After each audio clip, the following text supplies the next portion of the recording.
قربانی کرنے کا طریقہ یہ ہے کہ جانور کو بائیں کروٹ پر اس طرح لٹائیں کہ اس کا منہ قبلے کی طرف ہو اور پیروں کو باندھ دیں. پھر یہ دعا پڑھیں: انی وجہت وجہی للذی فطر السماوات والارض حنیفا وما انا من المشرکین ان صلاتي ونسكي ومحياي ومماتي لله رب العالمين لا شريك له بذلك أمرت وأنا أول المسلمين.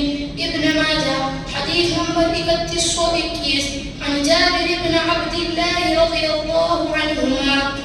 یہ دعا پڑھنے کے بعد جس کی طرف سے قربانی کرنی ہے اس کی طرف سے دل میں نیت کر لیں. پھر بسم اللہ اللہ اکبر کہہ کر تیز چھری سے ذبح کریں. اگر کسی کو دعا یاد نہ ہو تو وہ صرف بسم اللہ اللہ اکبر کہہ کر ذبح کر دیں. بدائع الصنائع جلد 15 صفحہ نمبر 60 کتاب الذبائح. بہتر یہ ہے کہ اپنی قربانی کا جانور اپنے ہاتھ سے ذبح کریں. اگر خود نہ کر سکے تو دوسرے سے ذبح کرائیں اور خود سامنے کھڑا رہے. شامی جلد 26 صفحہ نمبر 260 کتاب الاضحیہ. مسئلہ: جانور کی گردن میں 4 رگیں ہوتی ہیں، ایک غذا کے لیے، ایک سانس کے لیے اور 2 خون کے لیے. ان میں سے 3 کا کٹ جانا ضروری ہے.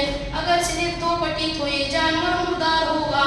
شامی جلد 26 صفحہ نمبر 151 کتاب الذبائح.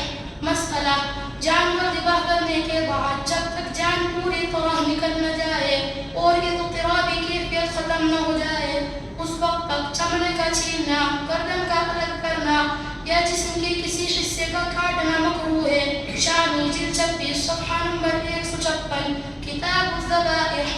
السلام